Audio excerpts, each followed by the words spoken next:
자, 예, 그러면 지금 한 100명 정도 이렇게 들으셔서 우리 부위원장님 강의 들으셨습니다. 그동안 또 여러분들이 강의하셔가지고 좀 복습하는 기회가 또 된 부분도 있는 것 같습니다. 그래서 지금부터는 좀 토론을 좀 하도록 하고요. 아까 제가 이제 말씀드렸다시피 지금 토론 시간에 부산에서 선박금융을 공부하고 있는 BMEC 요 부분 또 시간 가기 전에 먼저 이야기 좀 듣고 지금 토론했으면 좋을 것 같아요. 아까 누가 이야기해 주기로 했나요? 한상윤 학생인가요? 한상윤 학생? 한상윤 학생 있어요? 교수님 혹시 예, 들리십니까? 예. 네, 한상우 예. 학생이 지금 잠깐 나가 있어가지고 제가 대신 소개를 해드리겠습니다. 성함이 뭐예요? 네, 팽준동입니다. 팽준도 학생. 예, 예. 네. 좀 모임에 대해서 좀 이야기 좀 해주세요. 네, 알겠습니다. 저희 부산 선박금융연구회는 이제 2009년 이제 정부로부터 이제 부산이 금융 중심지로 선정된 후에 이제 해양금융 및 이제 파생금융 인재 육성 사업의 일환으로서 이제 부산경제진흥원이랑 이제 부산국제금융도시 추진센터에서 이제 지원하고 육성하는 이제 대한민국 최초의 이제 선박금융연구회라고 할 수 있습니다. 저희는 이제 뭐 연합 동아리 형식으로 이제 1년 동안 이제 만나서 공부를 하는 이제 그런 동아리고요. 뭐 부산대, 뭐 해양대, 구경대, 동아대 뭐 다양한 학생들, 뭐 수도권에 있는 학생들까지 이제 지원을 해서 관련된 선박금융이나 이제 선박금융보다 좀 더 넓은 개념으로 해양금융까지 공부를 하는 그런 동아리라고 할 수 있습니다. 저는 이제 22기로서 이제 학술부장직을 맡아서 이제 지금 이제 23기를 이제 가르치는 그런 입장에 있고요. 그래서 이제 앞으로 이제 선박금융이나 해양금융을 이제 하는 이제 그런 기관에 이제 취업을 할 생각으로 열심히 공부하고 있습니다. 감사합니다. 예, 그러면 몇 명이나 되나요, 동아리가 학생들이? 지금 1기부터 해서는 뭐 매 기수 한 15명씩 들어와서 지금 23기까지 하고 있고요. 지금 22기, 23기가 1년 정도 이제 같이 공부를 하는 동아리인데 이제 한 50명 정도 이렇게 예, 그러니까 이미 선배 만들어진 지가 한 20년 넘었네요. 이제 10년 정도 딱 10년 됐습니다. 그럼 6개월에 한 번씩 기수가 추가되나요? 6개월에 한 번씩? 원래 이제 1년 반 정도 공부했었는데 이제 너무 길다는 이제 의견이 조금 나와가지고 1년 정도로 조정해서 이제 6개월은 이제 선배 기수한테 선박금융에 대해서 배우고 6개월은 이제 또 그거를 이제 후배 기수들한테 가르치는 방식으로 진행되고 있습니다. 예, 예, 예, 감사합니다. 앞으로도 이 망에 들어와서 많이 공부 좀 해주시기 바랍니다. 예, 네, 알겠습니다. 고맙습니다. 그리고 예, 예. 네, 저희가 이제 뭐 23기 이번에 공부하고 이제 가르쳤던 자료들을 단톡에 한번 이제 올릴 생각인데 참고해서 이제 이런 이제 부산에서 이렇게 동아리가 이렇게 열심히 공부하고 있다는 거를 조금 알아봐 주셨으면 좋겠습니다. 네, 감사합니다. 예, 예, 예, 감사합니다. 학생들 공부하는데 우리 모임도 그렇고 또 뭐 해양진흥공사라든지 수출입은행 등등에서 좀 도움이 될 수 있도록 그런 제도를 한번 마련해 보겠습니다. 감사합니다. 자, 그러면 지금부터 좀 토론하도록 하겠습니다. 지금부터 뭐 자유롭게 그렇게 하도록 하고요. 제가 우선 하나만 좀 말씀드리면은 제가 알기로도 우리 해운협회에서도 왜 수출입은행이 외국 선주들 도와줘서 우리가 우리 한진해운이 어렵게 하느냐 뭐 이런 비판의 목소리도 많고 이렇게 했습니다만 저는 수출입은행이라는 게 수출을 위해서 만들어진 것이기 때문에 그 말 자체는 나는 조금은 이제 이해하기 어려운 말이라고 이렇게 이제 생각이 들거든요. 근데 오늘도 부행장님이 되게 굉장히 조심스럽게 그 부분을 자꾸 말씀을 하셨는데 제가 이제 궁금한 거는 수출입은행은 우리나라에서 뭔가 수출이 될 때 금융을 도와주는 건데 우리나라 선주들이 우리나라 조선소에서 건조하는 것도 수출입은행이 금융 지원이 된다는 게 제가 이해가 조금 안 돼요. 그건 뭐 특별한 규정을 둬가지고 조금은 부가적으로 그렇게 이제 하는 건가요? 그걸 좀 알고 싶습니다. 우선. 예, 교수님, 그 부분은 이제 좋은 예리하신 질문입니다. 그 부분은 이제 저희가 그렇게 보면 될 것 같습니다.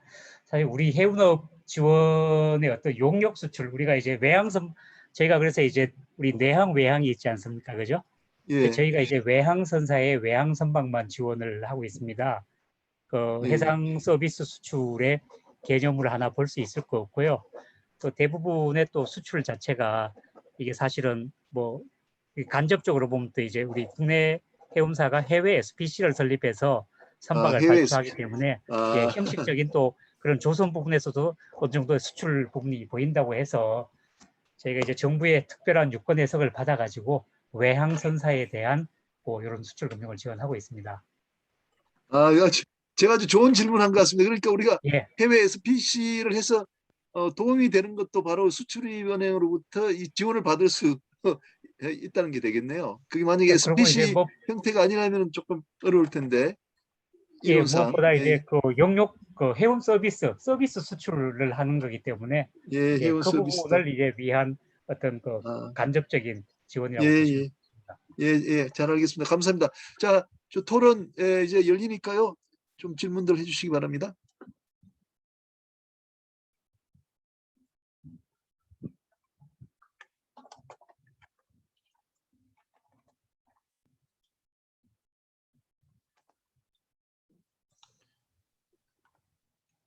예, 강명호 선장님.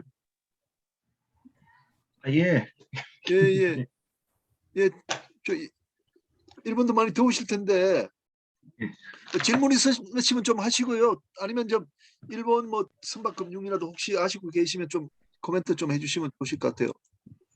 예. 저도 계속 이쪽에 현업에만 있다 보니까 금융에 있어서는 전혀 문외 안으로 있다가 여기 강의를 계속 들으면서 아까 전에 이동해 부사장님이나 오늘 김영준 부행장님 말씀 들으면서 많이 배우고 있습니다.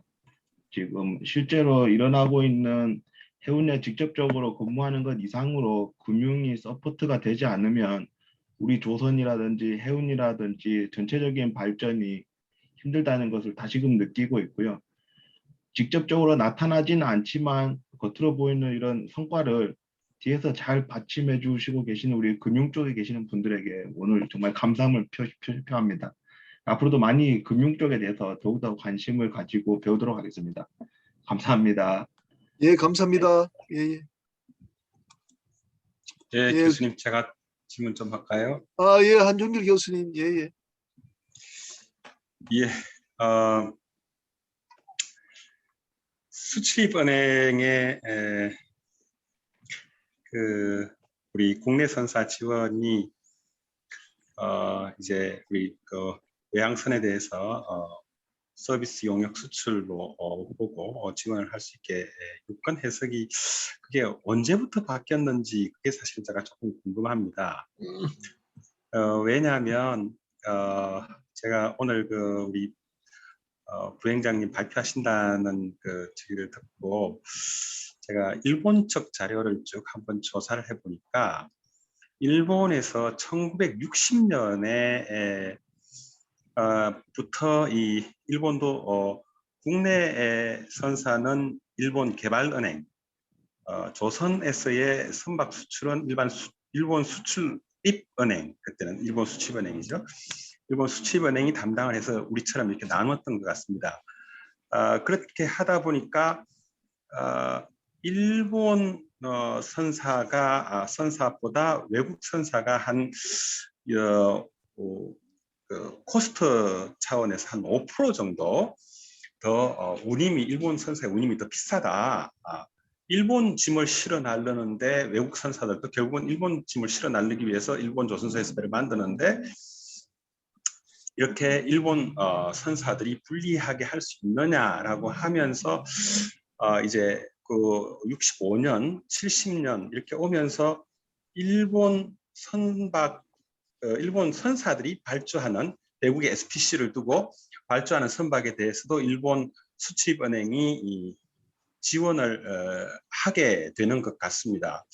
이런 걸 보면 우리 수출입은행의 대응이 이게 유권 해석이 언제부터 바뀌었는지 모르겠지만 상대적으로 이게 우리가 이런 외국의 사례들을 좀 열심히 좀 들여다보고 했었으면 좀 더 빨리 유연하게 바뀔 수 있지 않았겠는가라고 하는 점에서 조금 안타깝게 생각하고 그 부분에 대한 좀 질문을 좀 드리고 싶습니다. 예, 좋은 말씀 감사합니다. 사실 뭐 저희가 전체 히스토리를 잘 알지는 못하지만 제가 이해하는 범위 내에서 말씀을 드리겠습니다. 일단 우리나라 해운업이 이제 계획조선으로 아마 처음에 시작은 이제 우리 지난번에 이동해 사장님 설명하실 때 그런 말씀을 주신 것 같은데 조선업 지원을 위한 이제 계획조선에서 시작되고 그 부분을 어쨌든 이제 우리 해운사에 대한 지원이 산업은행 중심으로 지원이 쭉 되어 왔었고요. 제가 기억하기로는 2000년 초반에 아마 우리 해운업이 좀 많이 어려웠던 것 같고 그때 이제 정부에서 정부에서 이제 지침이 있었습니다. 따로 저희가 뭐 어떤 규정을 뭐 법이 바뀌고 이런 사항은 아니고요. 정부에서 이제 이 부분에 대한 수출에 대한 이제 유권 해석을 통해 가지고 아마 저희 쪽에 이제 이런 부분이 온 게 2000년대 초반으로 알고 있고 그래서 이제 국내 해운사 지원이 저희가 그때 시작이 된 것 같습니다. 일본하고 차이는 제가 생각하기에는 그런 것 같습니다. 이게 이제 상대적으로 뭐 우리나라 경제가 굉장히 좋아지고 우리 금융기관의 신인도도 좋아지고 했지만 우리가 이제 저희 같은 경우에 이제 저희 같은 경우에 이게 선박 금융이 전부 달러 금융이지 않습니까? 그죠? 전부 외화로 이루어지는 금융인데 국제 금융인데 저희가 지금 이제 우리 수출 기업, 해외 투자 기업 뭐 이런 기업에 지원하는 재원을 제가 알기로는 한 80% 이상, 90% 뭐 80% 이상 이게 해외에서 저희가 계속 조달을 합니다. 해외에서 조달을 해서 자금을 지원하는 구조고 재정 지원 비중은 상당히 낮고 그에 비해서 이제 다른 나라들 뭐 일본 같은 경우에 선진국들은 이제 국제 금융기관들이 대부분 정부의 재정 지원에 의해서 그 자금을 가지고 이제 지원을 하는 형식이다 보니까 상대적으로 외화를 조달해서 이제 그 외화를 아껴서 효율성이 가장 높은 대로 배분하는 데 있어서 그 사이에 우리 해운업의 어떤 규모나 해운업의 금융 수요가 산업은행 위주로 이제 지원되는 거였고 저희는 다른 쪽의 어떤 지원이 더 비중이 컸던 것 같고 근데 그 부분에서 이제 국내 해운업에 대한 지원이 산업은행만 가지고는 조금 이제 보완할 조직이 필요하겠다 이런 차원에서 이제 2000년 정도에 이루어졌다고 생각이 됩니다. 그게 저희가 IMF 금융위기를 맞았던 게 1997년 8년 이때니까 사실은 뭐 우리가 수출 지원을 위한 또 우리 국내 해운 지원을 위한 외화는 늘 사실 부족한 상황이었기 때문에 일본과 저희가 그런 차이가 있지 않나 그렇게 좀 조심스럽게 생각을 해봅니다. 예, 감사합니다. 좋은 주제인 것 같아요. 저희들 몰랐던 것인데 제가 아까 질문 드리면서 한종일 교수님 질문까지 조금 장기적인 그런 이제 문제였었는데 그나마 정부가 유권 해석을 그렇게 잘 한 것 같아요. 예. 그 다음에 김동욱 학생 그 질문 있으세요? 김동욱 손 네, 들으신 것 같은데. 네, 질문 있습니다. 네.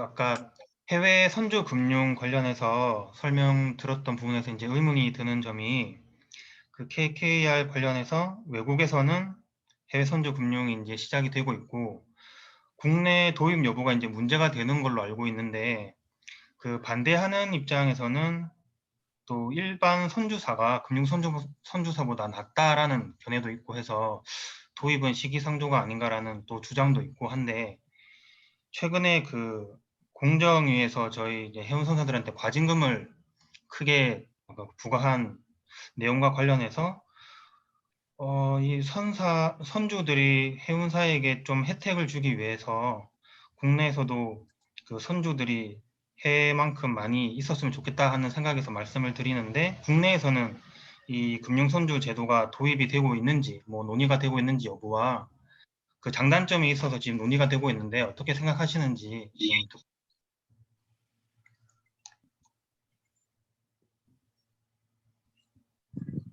예, 우리 그 학생께서 아주 이 여러 가지 포괄적인 굉장히 중요한 질문들을 해주셨는데 죄송스럽게도 이 금융 선주에 대해서는 제가 이제 깊이 알지는 못하고요. 오히려 이제 여기에 또 이 망에 오늘 참석을 해주셨는지 모르는데 조기열 우리 본부장님께서 사실 우리 해진공에서 지금 그 제가 알기로는 해진공에서 한국형 금융선주 제도를 도입하기 위한 용역을 진행 중인 걸로 예, 예. 알고 있습니다.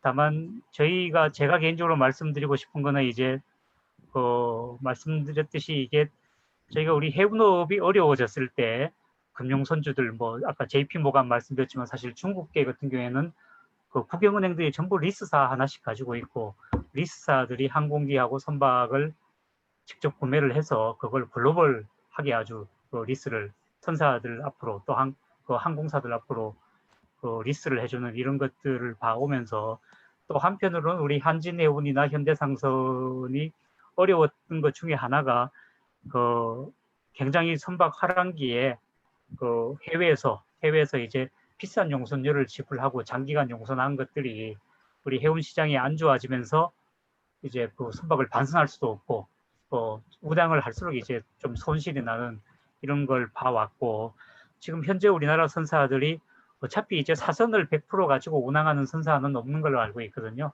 대부분 이제 뭐 사선이 절반이 되거나 절반이 채 안 되고 용선을 이제 해외에서 하는데 이런 부분이라면은 뭐 국내 간에 물론 용선도 있지만 이런 부분이라면은 이제 우리 해운사가 선박을 가지는 것도 당연히 중요한데 그 해운사가 우리나라 해운사가 상대적으로 아직 규모가 좀 작고 어차피 이제 해외에서 용선을 할 거라면은 누군가 한국에서 조금 더 이제 신인도가 높은 그러니까 좀 싸게 선박을 조달해서 조금 더 싼 가격으로 우리 해운사에 빌려줄 수 있는 제3의 기관이 있을 수 있다면 참 좋겠다는 생각은 저희 금융을 하면서 굉장히 많이 해왔고요. 그런 노력들, 그런 생각들, 다음에 업계의 어떤 희망들이 지금 한국형 선주사로 이어지지 않나 그런 생각을 하고 있습니다. 예, 감사합니다. 그 부분은 제가 조금 말씀드리고 넘어가겠는데 그 선주사 그 육성에 대해서는 뭐 여기저기에서 연구가 좀 많이 됐습니다. 우리 한준길 교수님도 이제 일본형 선주사 도입하자는 이야기 오래전부터 했고 저도 일본 가서 연구해서 발표를 했고 우리가 또 이게 자매 저 모임인데 선박건조 금융 연구회에서도 여러 차례 했고요. 또 우리 고려대학교 해상법 연구센터 책자도 나왔습니다. 그래서 현재는 해진공에서 이제 뭐랄까 시범 사업을 진행을 하고 있습니다. 그리고 아까 우리 부위원장님께서 설명하셨지만은 GS 에너지에서 이 배를 몇 척 건조하고 있다. 그래 이것을 이제 HMM에 빌려주도록 되어 있고 HMM은 이제 GS 칼텍스의 화물을 실어 나르는 이런 구조하에서 GS 에너지가 배를 건조하고 있다 이렇게 했는데 결국은 이 GS 에너지가 이제 선주사가 되는 것 같아요. 금융 선주사는 아니지만 진짜 우리가 알고 있는 일본형 선주사가 되는 것 같아요. 그런 형태로 지금 많이 진행이 되고 있다는 걸 말씀드리고 해진공 상태가 어떤지 우리 조규열 본부장님 지금 혹시 말씀하실 상태가 되시는지요? 예, 반갑습니다. 예. 네, 오늘 우리 김영준 비행장님 발표 잘 들었습니다. 김영준 비행장님은 이제 우리 해양종합센터를 설립할 때 그때 저하고 같이 도적으로 일도 하셨고 또 이제 비행장이 되셔서 앞으로 프로젝트 금융본부를 담당하게 되어 있습니다. 그래서 발전이라든지 정유, 그 다음에 자원 이런 수은의 대규모 해외 프로젝트를 주관하는 그런 이제 본부장, 비행장으로서 이제 많은 역할을 하시라고 생각을 합니다.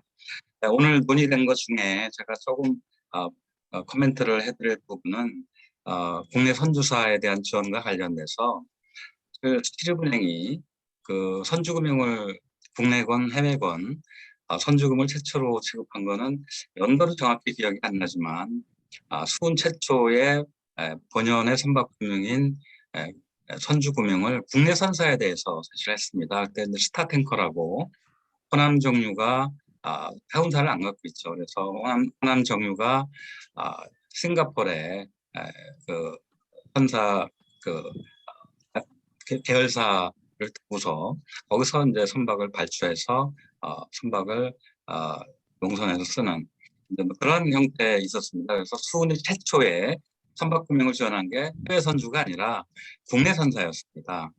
왜냐하면 그때 당시에 이제 OECD 선박 양해라는 게 있는데 이 대표적인 선박 금융에 관한 룰입니다. 그때 그 OECD 회원국들 간에 선박 금융은 금리를 연 8%로 하도록 돼 있었습니다. 그때 당시에 연 8%하고 경쟁력이 하나도 없었던 시절이죠. 그래서 OECD 선박 양에 개정된 게 2001년인가 됐습니다. 그래서 그때 이제 연 8%에서 시르 아까 얘기한 상업 창고 금리 그렇게 변경이 돼서 그때부터 비로소 수은도 선박금융을 시작한 겁니다. 그래서 국내 선주금융과 해외 선주금이 사실상 동시에 출발을 했다. 수은에서 그렇게 말씀드릴 수 있고 그때 그래서 이제 수은에서 KSF에 출자도 하게 돼서 선주금융과 국내 해운금융을 동시에 취급한 게 된 거죠. 그 다음에 이제 수은이 왜 해외 선주에 대한 금융을 지원해야 되느냐 여러 가지 말씀도 하셨지만 해외 선주가 이제 국내에서도 선박을 발주할 때 국내에 방문을 많이 하게 됩니다.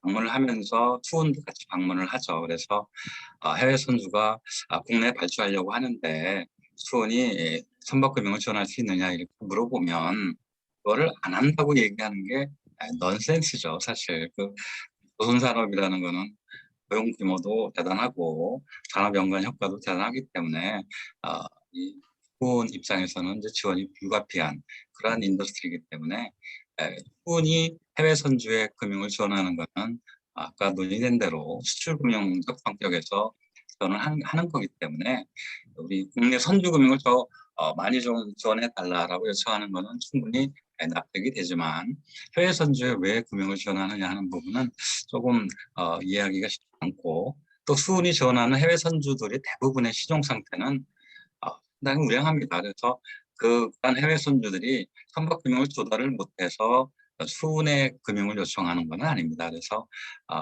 해외 선주에 대한 금융과 국내 선주에 대한 금융은 이렇게 분리해서 생각하는 게 맞다라고 생각이 됩니다. 그 다음에 이제 저는 한 가지 좀 코멘트를 마지막으로 드리고 싶은 말씀은 최근에 국내 선박금융시장이 규모가 늘어난 것 같지만 사실상 국내 상업은행들이 대부분 선박금융을 취급하지 않고 있죠. 이거는 이제 해외도 마찬가지지만 해외도 주요 DVB라든지 DB라든지 이런 은행들이 선박금융시장에서 엑시트 됐습니다. 그 이유는 바젤3 도입에 따라서 위험가중 자산을 상당히 줄이게 돼 있죠. 자기자본 비율을 일정 비율을 유지해야 되기 때문에 가능한 한 이제 위험한 그러한 대규모 어셋을 줄이고 이 비즈니스를 통해서 수익을 창출하려는 그러한 움직임이 굉장히 강합니다. 그래서 선박금융시장의 유동성이 굉장히 부족하다. 그래서 저는 이 현안이 국내 이제 나중에 고대에서 주관하는 21일 날 선박금융 현안과 대책에서 자세히 한번 말씀드리겠지만 이 국내 선박금융 시장의 유동성을 많이 확보하는 그러한 그 방안을 한번 진지하게 고민을 해야 된다. 이런 부분에 있어서 수은과 산업과 무보도 지금 외국 그 해외 선주 금융만 취급하고 있는데 무보도 좀 유동성을 해서 국내 선박금융 시장의 유동성을 좀 풍부하게 할 필요가 있다는 생각입니다. 네, 뭐 자세한 거는 나중에 제가 21일 날 선박금융 현안 가져와 대책을 말씀을 드릴 때 자세히 말씀드리도록 하겠습니다. 감사합니다. 예, 조규열 박사님 좋은 말씀 감사합니다. 특히 국제적으로 선박금융 유동성이 부족한데 우리가 좀 앞장서서 유동성 마련해야 되겠다는 말씀 대단히 시사성이 있는 것 같습니다. 강병태 박사님.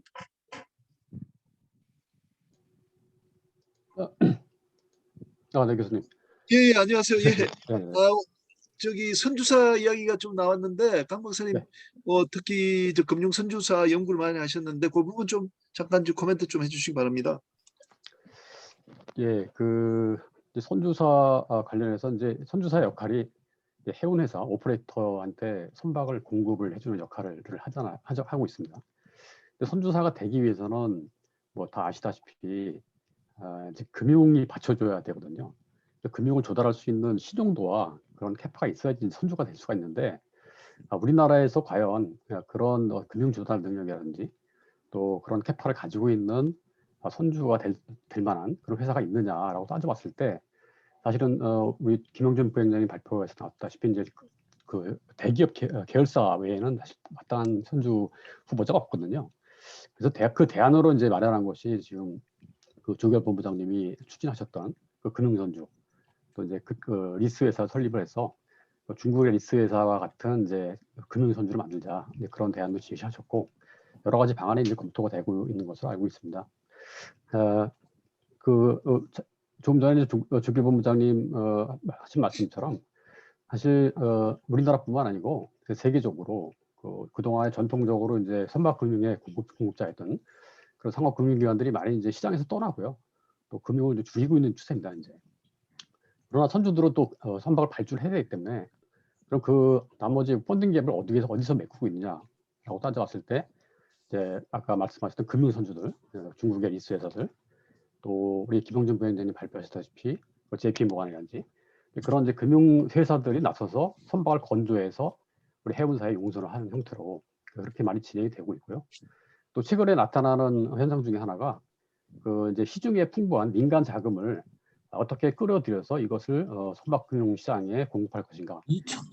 거기에 대한 논의가 많이 되고 있고요. 그 중에 하나가 이제 그 최근에 제가 그 영국에 있는 그 인피니티 마리타임이라는 회사하고 화상 통화를 한 적이 있었는데 그 회사의 모델이 그겁니다.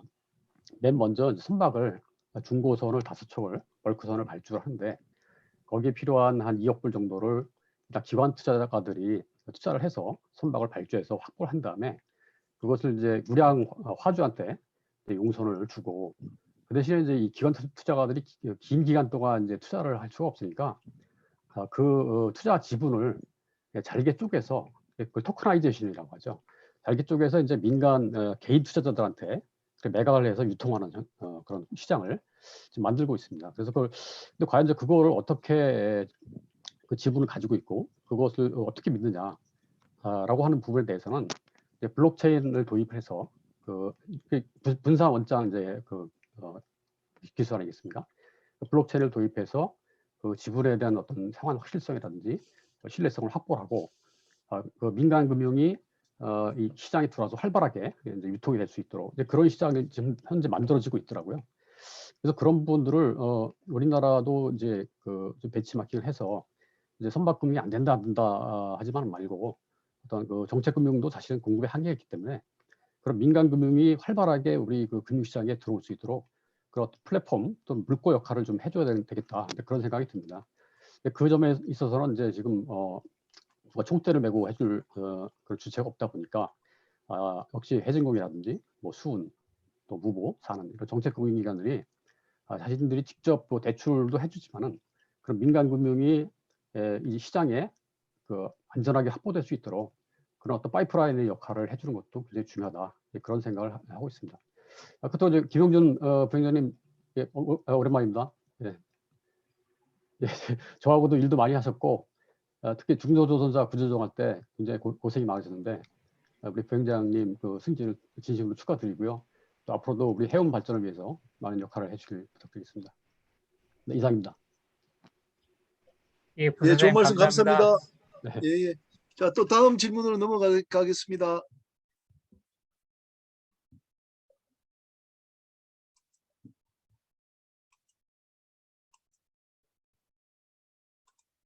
예, 그 조금 전에 인사 말씀하셨습니다만 이석행 강명호 선장님 질문 있으세요? 예. 좀 예. 전에 말씀을 들으면서 든 생각이 궁금한 부분이 하나 있어가지고요.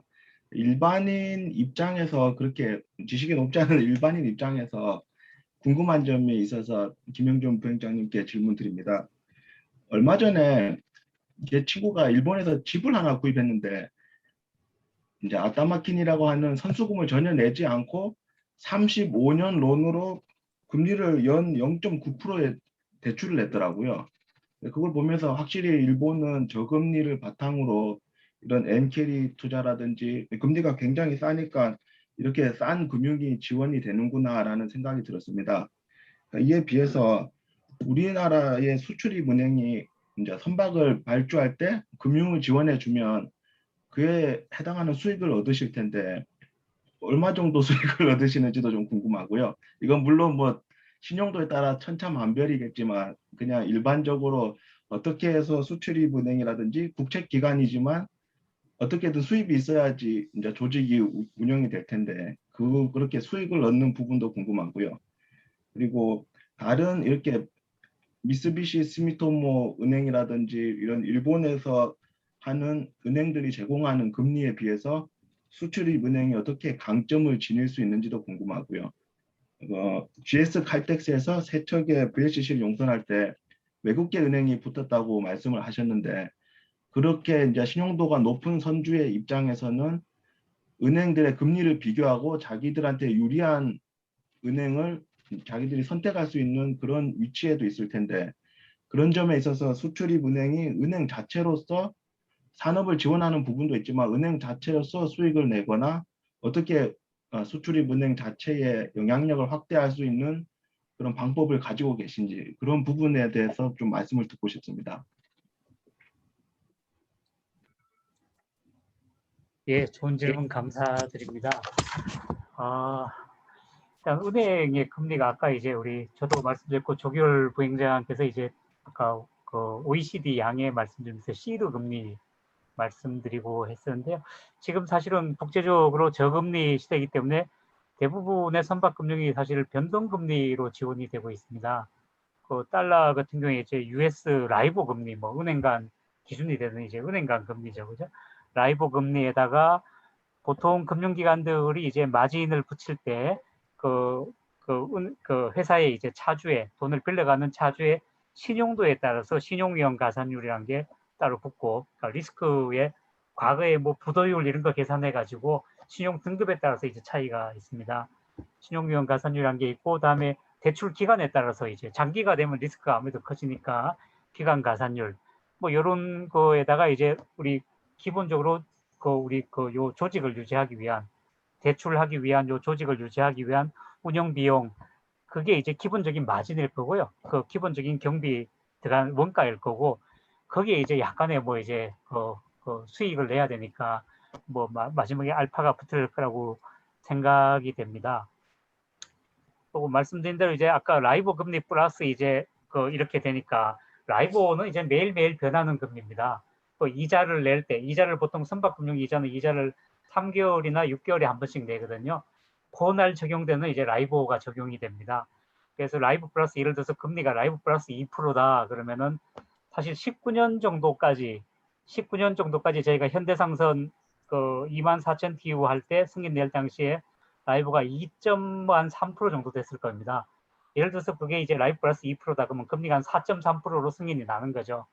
근데 막상 이제 선박이 건조되고 선박 금융이 나가고 이자를 낼 때가 되면은 2018년이 아니고 19년, 20년 뭐 이렇게 될 거 아닙니까? 그죠? 지금은 라이브가 0.2% 조금 넘습니다. 그러니까 그렇게 이제 금리는 바뀌어 가는 거다. 뒤에 가상금리 라이브 플러스 몇 프로, 2% 할 때 뒤에 2%는 확정이 되는 거지만은 앞에 라이브는 계속 바뀌는 거기 때문에 우리가 어떤 특정한 시점에 라이브가 높을 때 금리를 가지고 전체가 높다, 낮다 이렇게 평가할 수 없다는 말씀을 먼저 드리고요. 그리고 저희 은행 같은 경우에 이제 기본적으로 아까 말씀드렸듯이 저희가 대출을 하기 위해서 대부분의 대출 외화, 특히 외화는 뭐 다 100% 해외에서 조달해서 합니다. 그러면 저희가 이제 돈을 빌려왔으니까 외국의 저희 은행의 투자자 돈을 빌려준 조직에 줘야 될 금리, 갚아야 될 이자가 있지 않습니까? 그죠? 그 부분을 감안을 해야 되기 때문에 저희가 한편으로는 대출 금리를 낮추기 위해서 저희 은행의 조달 금리를 낮추려는 노력을 굉장히 많이 하고 있고요. 그거는 당연히 이제 저희 은행뿐만 아니고 이제 저희는 국가 신용도하고 등급이 같기 때문에 우리 국가의 어떤 위상, 신용도가 높아 올라가는 게 굉장히 중요하고 지금 상황에서 우리나라의 이제 조달 금리는 굉장히 경쟁력이 있다는 말씀은 먼저 드리겠습니다. 그래서 우리 금리가 조달금리가 일단 외화 조달금리가 경쟁력이 있고 그다음에 여러 가지 가산율이 붙지만은 제가 국채은행 특성상 많은 이익을 목적으로 하지는 않습니다. 저희가 이제 가장 기본적인 운영 경비에다가 미래를 좀 대비하는 수준의 어떤 그런 아니 기본적으로 원가에서 어떤 약간의 어떤 금리지 저희가 뭐 몇 쪽씩 수익을 내고 몇 조 수익을 내고 이런 말씀 못 들어봤지 않습니까? 그죠? 수취은행 통상 이제 1년 회계 결산하면 뭐 한 수익이 한 1,000억, 뭐 단기 순이익이 1,000억, 2,000억 요 정도이거든요. 다른 데처럼 뭐 몇 조씩 뭐 시장이 좋다면 몇 조씩 나고 한 조직이 아니기 때문에 그렇게 금리가 결정이 된다. 그 말씀을 드리고 그다음에 국내하고 국외하고 금리가 기본적인 사실 차이는 국내 선주 뭐 국내 선사 해외 선사 차이라기보다는 뭐 신용도에 대한 차이가 있으리라고 생각은 되고요. 금리 말고 이제 다른 부분들 아까 뭐 상환기간 해외 선사는 예를 들어서 6개월에 한 번씩 원금을 갚아야 되는데 우리는 처음에 거치 기간 그러니까 원금은 상환 안 하고 이자만 내는 기간을 한 2, 3년 두고 마지막에 뭐 상환을 좀 하다가 마지막에 만기에 뭐 한 40% 상환을 받는다 이렇게 융통성을 좀 주는 걸로 우리 금융 경쟁력을 좀 국내 해운사에 더 주려고 노력을 사실 하고 있습니다. GS 에너지 같은 경우에 이제 우리 바로 이제 국내 상업은행들이 많이 들어가고 싶을 거예요. 근데 국내 상업은행들이 들어가기 위해서는 달러를 해외에서 조달해야 되는데 내지는 이제 우리 뭐 우리나라 예금자들이 가지고 있는 달러를 활용을 할 수 있겠죠, 그죠? 근데 선박금융이 규모가 원체 크다 보니까 어쨌든 달러 조달 비용이 높으면은 금리를 아무리 경쟁 있게 주고 싶어도 외국 금융사에 비해서 불리하고 뭐 그런 같은 거고 저희는 이제 외국 금융사에 필적할 수 있는 우리 국가 신용도가 있고 저희 은행에 이제 조달 그 능력이 있기 때문에 이제 가능하다고 생각이 됩니다. 제가 말씀드린 게 답변이 되는지 모르겠습니다. 예, 감사합니다. 정말 재밌게 잘 들었습니다. 예, 아주 쉽게 설명을 잘 해주셨습니다. 저도 궁금했는데 예, 라이브 금리가 이제 자꾸 변화하면은 그게 따라서 이제 그 뭐 대출 원금이나 이자를 갚아 나가는 것 같아요. 그러니까 HMN 같은 경우도 현재는 많이 낮은 그 이제 그 원리금 상환 이렇게 하나 봐요. 당초에 이제 시장에 약간 제가 6%라 알기로는 그랬는데 예, 6%대 금리 이제 이런 우려들이 있었던 걸로 알고 있는데 그 당시에 리보 금리가 한 2.34% 됐던 걸로 예, 알고 있습니다. 근데 그게 지금 0.2%대로 떨어져 있으니까 예, 지금 예, 기준으로 본다면 아마 그 낮은 금리가 예, 적용되고 또 만약에 HMM이 지금 이제 선박금융을 조달한다. 그러면 그 당시에 2년 전에 HMM과 지금의 HMM 완전히 다르다고 생각이 되거든요. 예, 예, 실제로 지금 선박 투자가 또 이루어진다면은 훨씬 그때보다는 더 양호한 조건으로 예, 금융을 조달할 수 있으리라고 생각이 됩니다. 예, 예. 아유, 감사합니다. 아주 정말 쉽게 예, 잘 됐습니다. 이석행 사장님, 예, 네네네. 예, 저는 그 과거에 우리가 해운 상황이 안 좋아졌어가지고, 그럴 때 이제 그 시중은행들의 어떤 그 태도를 보면은 무조건 일단 제한이익, 원리금을 이제 선주가 못 갚게 되면 제한이익 상실로 해서 일단 회수를 하게 됩니다. 그러면 사실 그 배를 어디다가 좀 맡겨서 운항을 시킬 때가 있으면 좋은데 그렇지도 않고 그러다 보니까 이게 저가로 그냥 해외에 팔거나 이런 경우가 굉장히 많았거든요. 근데 이제 그것이 아까 그 조규열 우리 박사님께서 제안하신 그런 리스 컴퍼니, 큰 그 리스 컴퍼니가 있다면 그런 배들을 좀 받아서 좀 그렇게 운영을 하다가 좀 성과가 오르고 좀 안정이 되면 그때 이제 매각을 하더라도 매각하면 그만큼 손실을 좀 줄 수 있지 않겠느냐 이런 생각이 좀 들거든요. 그리고 또한 그런 그 리스 컴퍼니 같은 경우에 사실은 아까 우리 또 강백두 교수님이 그 개인 투자가들이 이렇게 좀 지분을 참여를 해가지고 그 회사를 이렇게 차렸다고 그런 말씀하셨는데 이게 이 로이드 또 런던 그 보험시장에 보면 개인 투자가들을 네임이라고 하거든요. 네임. 그런 개인 투자가들이 있습니다. 마찬가지로 그런 그 아주 좀 기발한 좀 아이디어 같아요. 그래서 그런 리즈 컴퍼니에도 그런 그 영국의 이 보험회사의 그 네임처럼 개인 투자가들이 좀 참여할 수 있는 어떤 방안을 같이 콤비네이션 해가지고 어떤 아이디어를 만들어서 그런 대형 리즈 컴퍼니를 만들고 그다음에 또 한 가지는 과거에는 선주들한테 경기가 좋을 때 자꾸 그 시중은행들이 자담분 10% 정도만 해도 이 선박금융을 해줬거든요. 그래서는 안 된다고 봅니다. 적어도 한 30% 정도 그 선주가 자담을 하게 해야 되지 않느냐.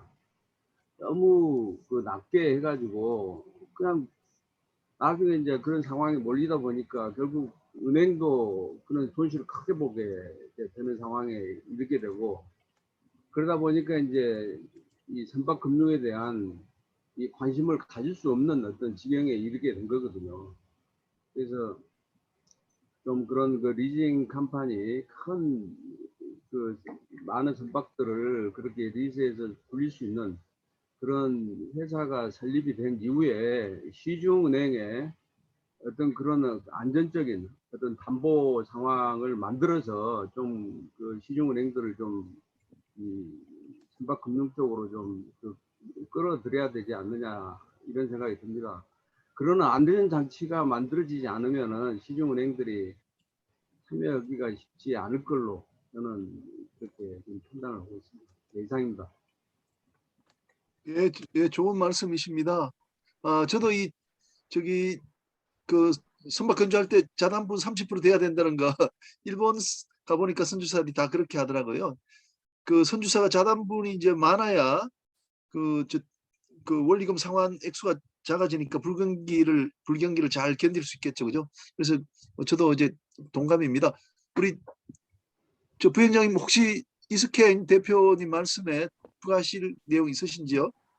예, 저도 우리 이 대표님 말씀 그리고 교수님 말씀 100% 공감합니다. 저희가 상업은행도 그렇고 사실 국채은행들 저희 은행도 그렇고 선박금융의 전문가들이 지금 우리 조유열 본부장님이나 이게 강병태 부사장님 많이 나와 계시지만 아직 일반화된 것 같지는 않습니다. 그래서 일단은 선박이 회사가 어려워지면 뭐 선박 기한이익 상실하고 매각하고 이게 사실 어떻게 보면 또 금융에서 일반적으로 이루어지는 방식이기도 하지만 아까 이사장님 말씀대로 이게 이제 그 시황이 틀림없이 있는 건데 이걸 헐값에 매각하고 이런 부분들은 조금 폭부유출로도 이어질 수 있고 하기 때문에 말씀하신 어떤 그 리징 컴퍼니가 그런 역할을 할 수 있으리라고 저도 기대를 합니다.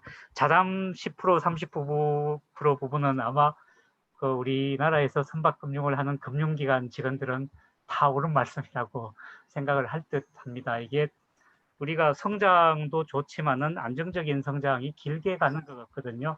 예, 그런 부분에서 자담 10% 내지 자담 5% 이런 것들은 그 케이스 바이 케이스지만 일반적으로 봤을 때 너무 좀 공격적일 수 있는 시장이 안 좋아졌을 때 너무 많은 리스크에 해운사뿐만 아니고 금융기관이 같이 노출되기 때문에 그런 부분들은 금융기관들의 참여를 굉장히 어렵게 만드는 그런 게 틀림없는 것 같습니다. 공감합니다. 여기 김영 교수님, 이기환 교수님 말씀을 좀 듣죠. 이기환 교수님 말씀을 좀 들었으면 합니다. 지금 조금 전에 이스케인 사장님이 제시하고 또 말씀한 것에 대해서 자담 부분에 대해서는 저도 뭐 제가 저번에 김민혜 교수님 또 기회를 주셔가지고 제가 강의할 때 그랬지만 우리 재무이론에서 모디랄리 밀러 그 자본구조 이론이 있습니다. 그 자본구조 이론에 의하면은 그 노텍스 세계에서는 부채를 쓰든 안 쓰든 그 기업 가치에 영향을 미치지 않는다는 겁니다. 그런데 부채를 쓰게 그 다음에 법인세를 고려하게 되면 부채를 쓰면 쓸수록 그러니까 부채비율이 높으면 높을수록 기업 가치를 증가하는 걸로 그 두 교수님들이 이제 60년대 50년대 말에 그래서 연구 이론적 실증적으로 이제 규모를 했거든요. 그런데 여기서 이제 그 법인세만 고려하는 것이 아니라 지금은 아까 말하셨지만은 그 해운 경기가 좋을 때는 문제 없는데 경기가 나쁠 때는 이제 판세 디스트레스가 이제 맞아요. 캐시플로우가 좋지 않으면은 이제 이자 갚는 것부터 해가지고 유동성이 악화되니까 그런 이제 재무적 어떤 문제가 일어날 때 그 비용을 이제 재무적 공경 비용이라고 그러죠. 그걸 우리가 고려하게 되면은 부채를 어느 시점에까지 쓰는 것은 괜찮은데 그 시점에 넘어서면은 기업 가치가 하락한다는 그것이 또 최근에 이제 그 절충 이론으로 자본구조에서 이제 이야기되고 우리 전문학계에서는 이제 그걸 받아들이고 있거든요. 그래서 어떻게 보면 이제 우리나라가 다른 나라 해운 기업에 비해서는 그 기업의 자본 구조에서 보면 부채 비율이 과다하게 높은 것은 사실이거든요. 그래서 그런 부분을 처음부터 조금 자본 구조에서 자기 자본 비율을 높이는 것은 자산 비율을 증가하는 그런 방향으로 나아가는 것은 저는 개인적으로 굉장히 지금 강조를 하고 있거든요. 왜 그러냐면은 그 해운 경기가 이렇게 순탄하게 갈 때는 아무런 문제가 없을 수 있어요. 그러나 이 경기가 좋지 않을 때는 자칫하면 이제 아까 말한 배를 또 헐값에 팔아야 되고 그 유동성 문제가 일어날 유동성을 이제 극복하기 위한 방법으로요. 그리고 또 그러자면 아까 이야기했지만 HMM은 마찬가지 부채가 너무 높으니까 또 추가적 자본 조달할 때 그 이자를 높게 낼 수밖에 없는 거죠. 은행에서는 절대로 자금을 빌려줄 때 그 기업의 신용도 이런 걸 굉장히 중요시하기 때문에 그런 면에서 이제 우리가 롱텀하게 보면은 그 자본 구조에서 자기 자본 비율을 높여가는 방법인데 이거 자기 자본 비율이 몇 프로에 된다 이런 것은 그 규명이 안 되고 있습니다. 그러나 우리가 이제 경험적으로 보면은 되게 그 산업 업계의 평균 비율을 우리가 유지해 가야 된다는 생각하는 걸 많이 하고 있거든요. 그러면 그리스나 또 해운 강국에서 그러면 일본 같은 데서 해운 기업의 자본 비율 몇 프로냐 이런 걸 우리가 검토를 하고 우리나라도 거기에 접근할 수 있는 근접할 수 있는 그런 어떤 자본 구조로 가져가는 것이 그런 부채 비율을 맞춰가는 것이 저는 바람직하다고 봅니다. 예, 감사합니다. 예, 감사합니다. 예. 이렇게 하겠습니다. 지금 10시가 다 돼가는데 지금 팽준동 정익반 학생들이 질문이 있는 것 같고요. 질문은 곧 어려운 질문 아닐 것 같고 제가 이제 아마 많은 분들이 공감하는 질문일 텐데 지금 이제 우리가 해운이 경기가 조금 좋지 않습니까? 그러면 이제 그 부회장님 생각에 지금 조금 전에 이야기한 우리가 그 자부담 10% 30% 문제를 포함해서 아까 그 리스트럭처링 하신다 그러지 않습니까? 그러면 구조를 대출 구조를 막 바꾸는 작업 같은 것도 지금 하고 있는 걸로 알고 있거든요. 그걸 포함해서 해운 경기가 지금 조금 좋을 때 우리 해운 선사들에게 이 금융 전문가로서 좀 들려주실 전략 이런 거 조금 말씀해 주시면 좋을 것 같아요. 마치기 전에. 자, 그러면 그 팽준동 학생 그 질문 있으시면 질문 좀 부탁드리겠습니다. 네, 안녕하십니까. 네, 조금 질문 목소리를 조금 크게 해주세요. 네, 알겠습니다. 질문이 저는 선박 펀드에 대해서 되게 관심이 많은데 이제 증권사 MTS나 HTS 들어가면은 민간인 그러니까 일반인이 투자할 수 있는 선박 펀드가 현재 하이골드 3호 바다로 19호 같은 그런 선박 펀드가 3개 정도 남아 있는 걸로 알고 있습니다. 그런 게 많이 활성화되지 않은 이유가 선박 펀드가 더 이상 분리 과세 혜택을 받을 수 없다고 2008년도에 법이 개정되면서 그런 민간 투자 시장이 많이 줄은 걸로 알고 있는데 그게 왜 그런 분리 과세 혜택을 예전에는 받았었는데 지금은 받을 수 없는지와 그런 원인 관계에 대해서 조금 혹시 질문을 드려도 되겠습니까? 예, 감사합니다. 예. 네, 감사합니다. 예, 부회장님, 예. 예, 죄송합니다. 제가 그 부분은 정말 지식이 없어서 혹시 예, 참석하신 다른 분들이 하실 수 있을 겁니다, 아마. 분께서 예. 말씀하실 수 있으면.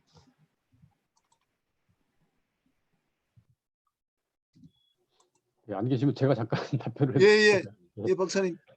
저도 정확히는 잘 모르겠는데 연도는 잘 모르겠는데 이게 이제 그 세제 혜택이 이제 배당세에 대한 배당 소득에 대한 이제 그 과세가 일반 배당 과세는 14.5%인데 선박 펀드에 대해서는 5%로 그렇게 감면을 해줬고요.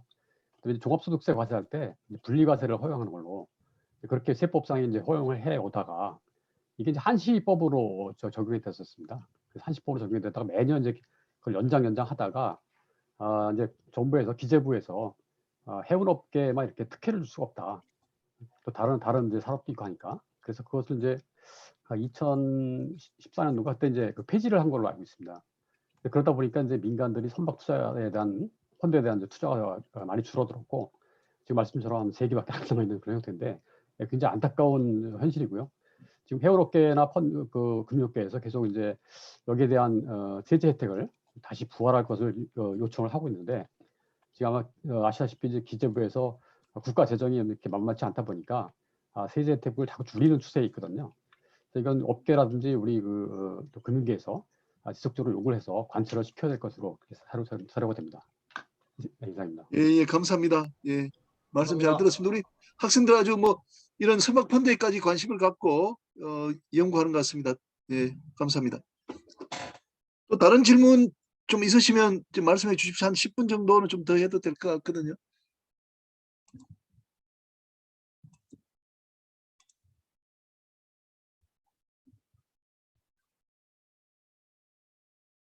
예, 정영근 기자님하고 박종면 기자님도 들어와 계시네요. 혹시 뭐 질문 사항 있으시면은 질문 좀 해주시면은 좋을 것 같습니다. 네, 정영근입니다. 예, 기자님 반갑습니다. 반갑습니다. 저 간단히 2가지만 여쭤보겠습니다. 하나는 그 금융선주 아까 그 JP모건 사례도 있었고 뭐 등등한데 그 수출입은행은 그 금융선주 이런 거 검토 만약에 부행장이시니까 뭐 검토해볼 수도 있고 행장이 되시면 검토해볼 의향 없는지 또는 수출입은행은 금융선주하는 게 어떠한지 그거 하나 여쭤보고요. 2번째는 그 수원은 그 오랫동안 그 선주금융 그러니까 조선소에도 금융을 하고 또 해운사에도 금융을 해왔기 때문에 조선과 해운에 다 금융을 쭉 해오면서 시장에 대한 이해도가 높고 선박의 매매나 용선 이런 데 대한 이해도도 높은데 또 이제 관련된 정책에 대해서도 그러고 그런 걸 바탕으로 할 때 이방에 계시는 분들은 대체로 이제 해운과 조선을 하나의 정책 부서에서 담당하면 좋다 이런 의견들이 많이 있는데 그것에 대해서는 어떻게 생각하시는지 여쭤보겠습니다. 2가지입니다.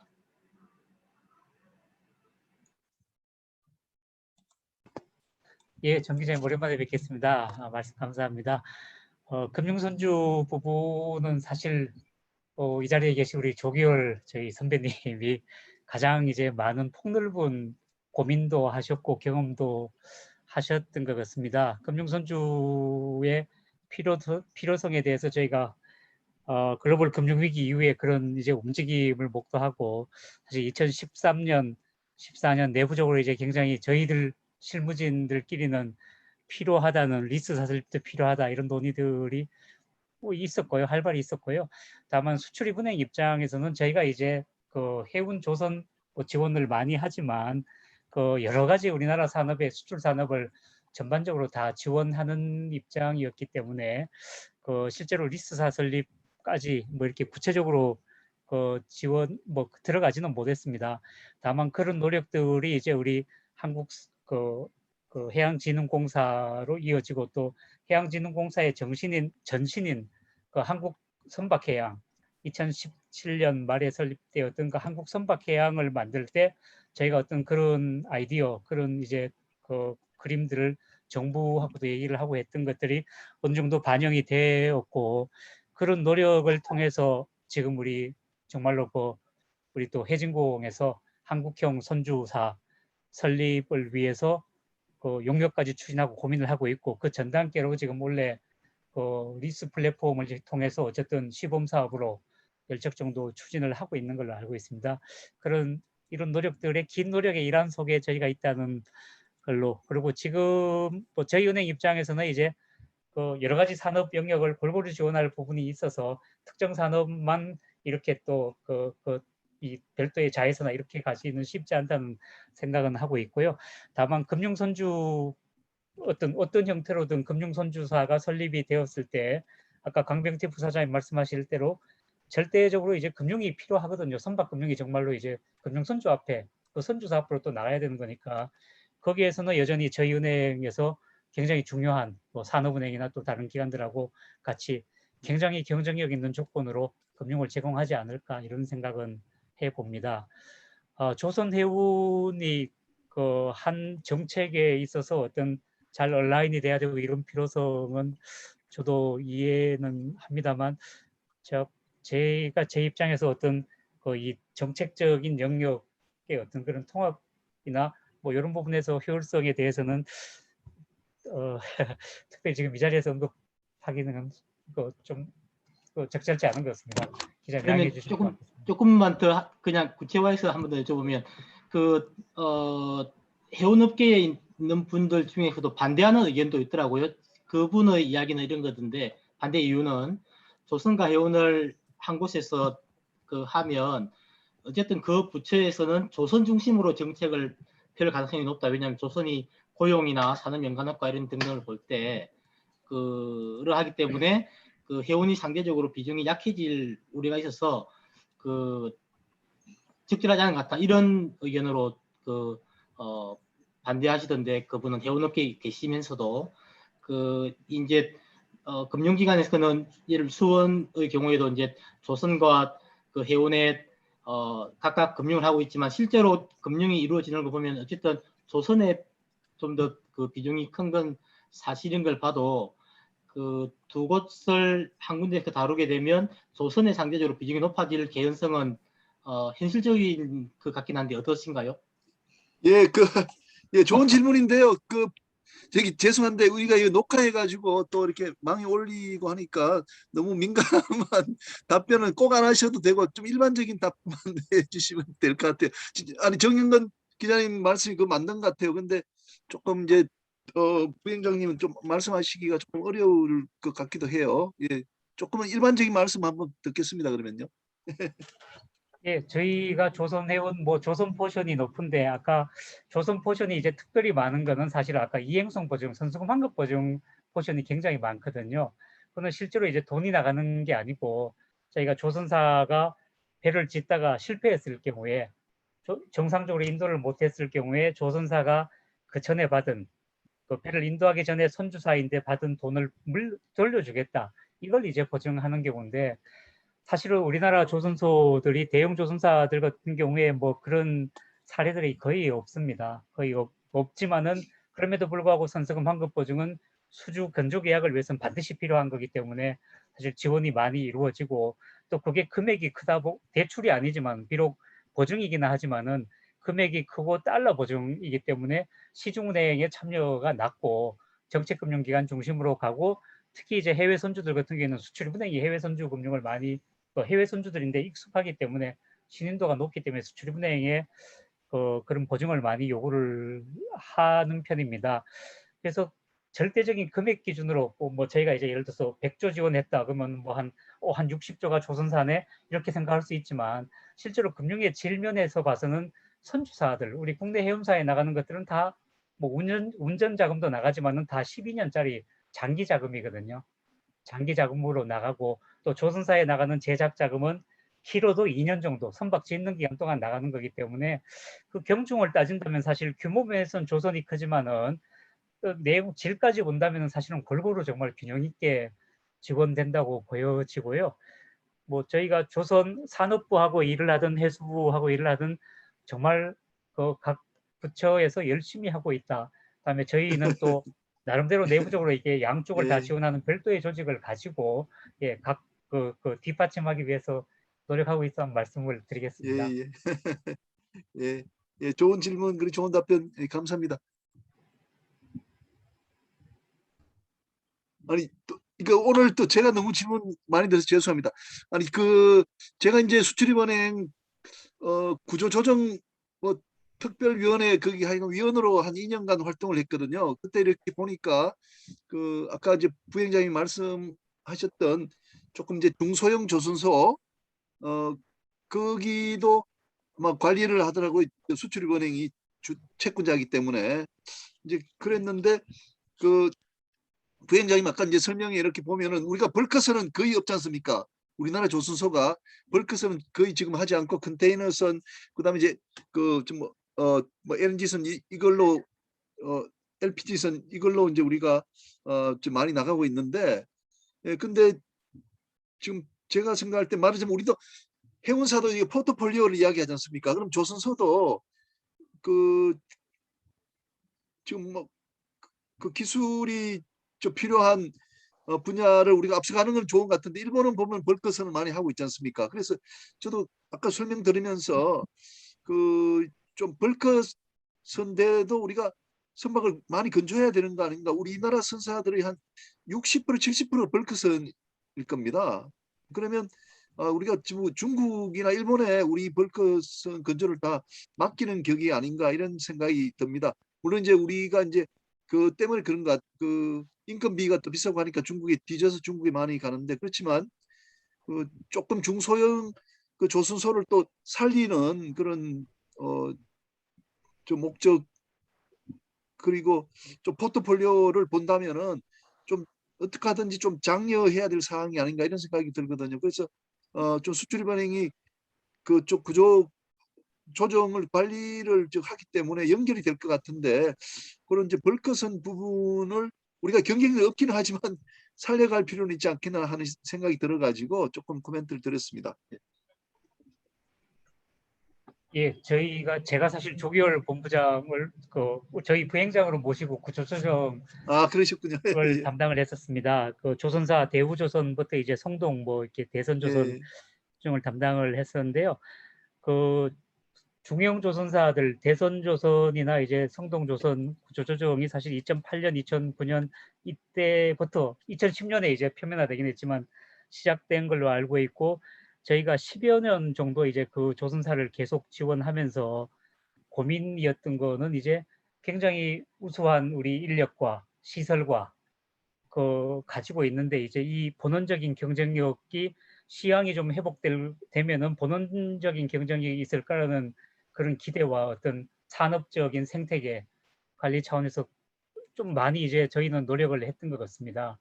노력을 했던 것 같은데, 아쉽게도 이제 우리가 결국은 중국이 우리나라를 따라오면서 제일 먼저 따라잡은 것들이 결국은 부가가치가 좀 없는, 상대적으로 기술력이 좀 낮아도 되는 선박부터 가져간 거라고 생각이 되거든요.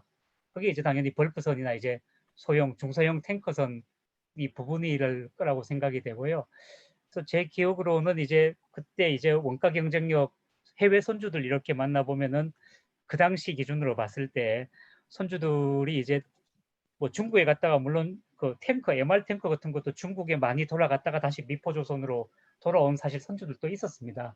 있었는데 시간이 갈수록 우리가 이제 그 중국 조선 대비 가격이 조금 비싸도 품질이 더 낮기는 하지만은 이미 이제 그 품질이 중국 이런 일부 선종에 대해서는 중국이 품질이 굉장히 높아져 왔고, 그 정도 가격, 조금 더 싼 가격에 중국 배를 싸는 게 한국에서 사는 것보다 훨씬 더 자기들한테 유리하다고 판단을 한 것들의 이들 선종인 것 같습니다.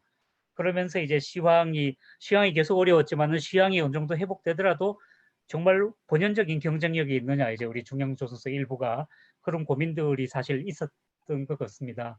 근데 다행히 지금 저도 이제 교수님 말씀에 100번 공감하는 게, 전 세계에 돌아다니는 선박의 상당수가 사실은 중소형선, 중형선, 소형선이고 벌크선 부분이 많은데, 이 부분이 우리가 정말 이렇게 가져가는 게 맞나. 근데 다행히 지금 좋은 환경이 오는 거는 벌크선까지는 제가 모르겠지만, 요즘 이제 선사들을 만나보면은 해외 선사들을 뭐 얘기를 들어봐도 우리가 친환경 이슈가 나오면서 이제 LNG 연료 추진선 선박 비중이 높아지는 것 같고요.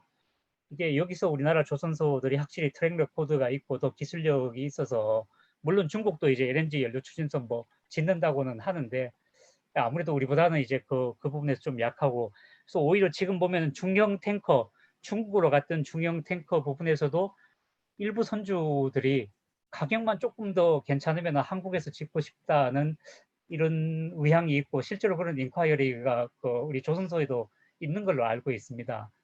그래서 인위적으로 어떤 이 선종을 이제 뭐 이게 우리가 경쟁력이 있다면 해야 되지만은 경쟁력이 사실은 낮은 부분을 인위적으로 가져가기는 마음은 그런데 쉽지는 않을 것 같은데, 이 지금 조선업의 어떤 친환경 기조가 어쩌면 우리 중형조선소인데 그런 기회를 줄 수 있다는 그런 기대는 들고요.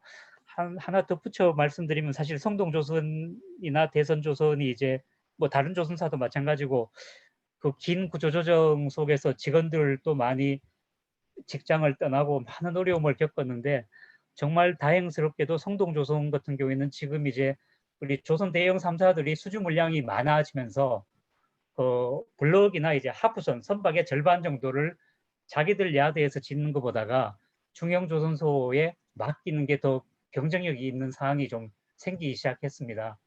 그래서 제가 알기로는 성동조선에 이런 데도 이제 일감이 하나 둘씩 늘어가고 내년 정도면은 뭐 신조는 신조대로 뭐 앞으로 시장에 대응해야 되겠지만은 우리 조선 3사의 어떤 그런 물량들이 많은 일감을 또 제공하지 않을까 이런 생각이 들고요.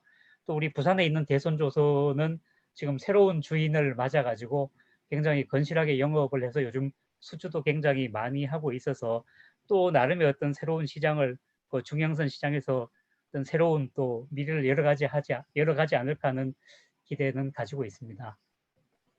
예, 좋은 답변 감사합니다. 그 부회장님은 너무 소상하게 그 잘 알고 계시는 것 같아요. 조선에 대해서도 너무너무 좋은 설명 감사합니다. 예, 지금 10시 15분이 넘었는데 혹시 또 질문 사항 있으시면 한두 분 더 받고 마치도록 하겠습니다. 예, 그러면요, 그 부회장님 아까 제가 이제 마지막에 부회장님 그 피날레로 좀 우리 그 해운 선주님들한테 지금 경기 좋을 때 좀 어떻게 저 금융 전략을 세우라는 말씀 좀 해주시면 감사하겠습니다.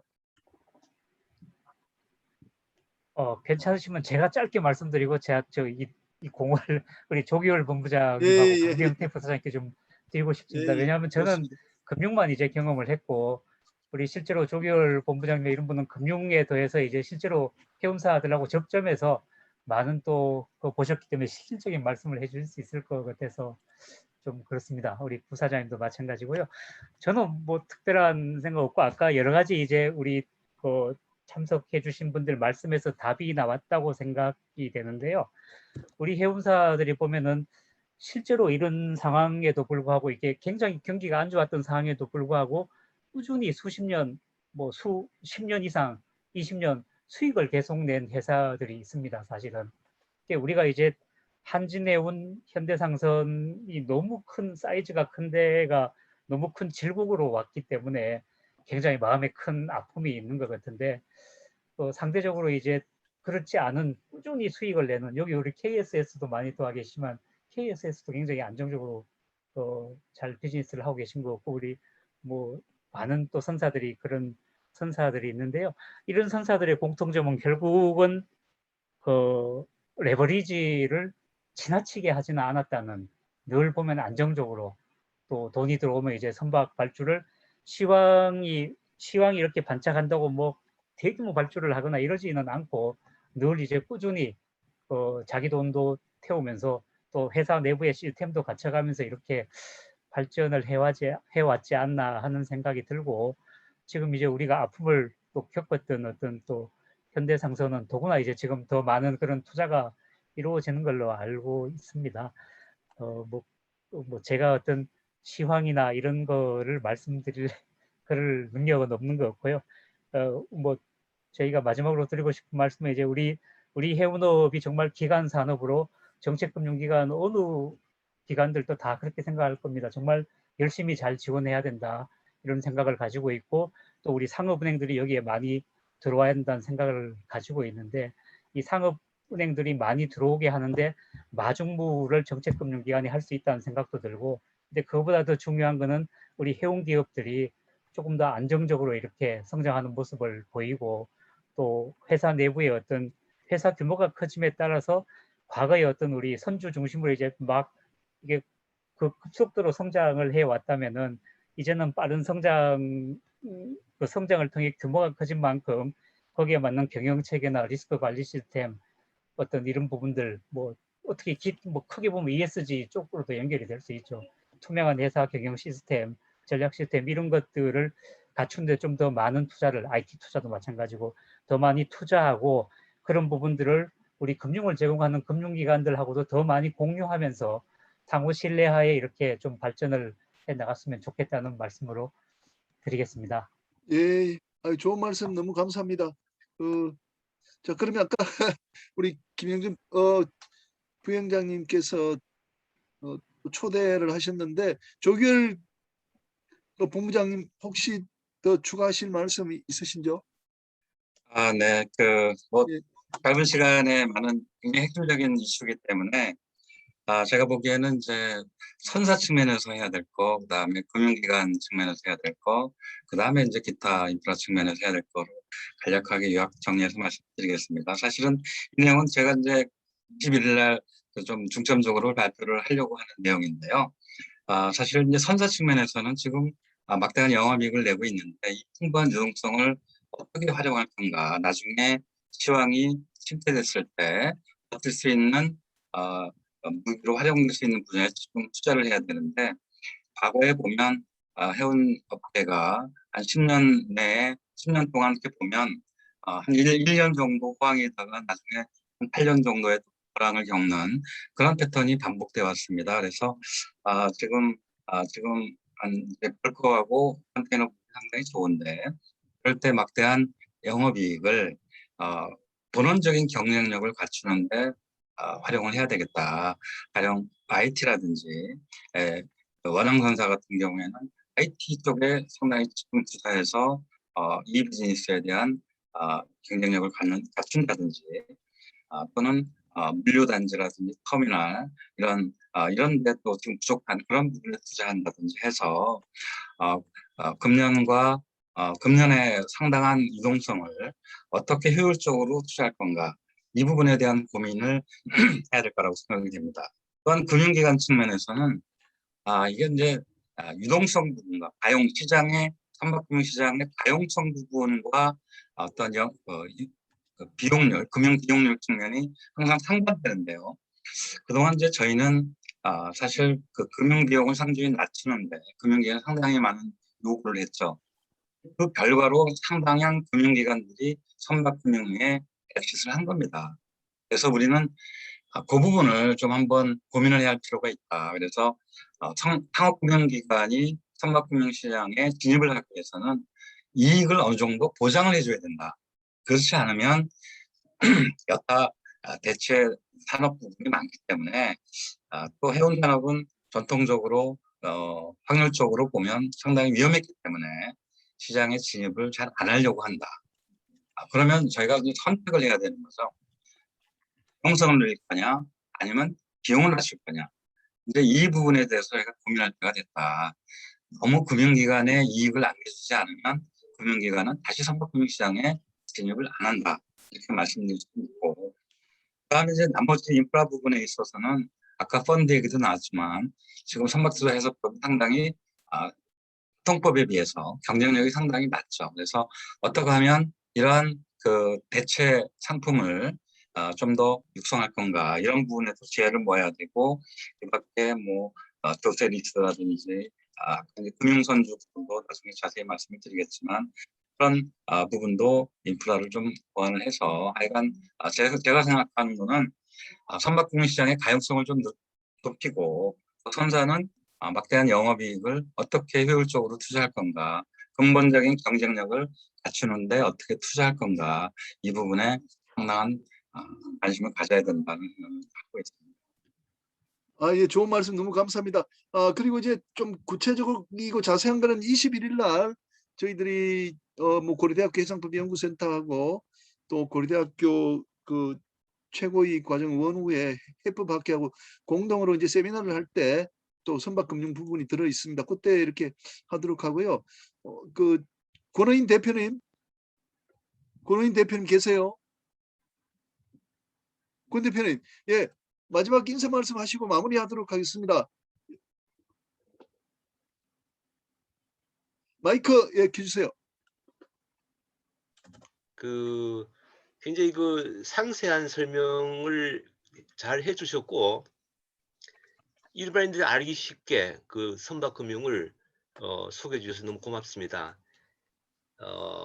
그 얘기 중에 하나가 수출입은행이 해외 선주들 지원하는 게 과연 한국 선사들한테 해가 되는 건가, 아니면은 이익이 상충되는 부분이 있는 건가에 대한 얘기는 명쾌하게 정리가 된 것 같습니다. 그 금융에 대한 이해가 비단 해운 회사만이 아니고 여타 산업에도 가장 중요한, 말하자면 혈액 같은 것들이 될 텐데, 오늘 그 혈액을 잘 이해할 수 있는 자리가 돼서 굉장히 의미가 있었다고 생각합니다. 좋은 발표해 주신 김형준 부위원장님 고맙습니다. 감사합니다.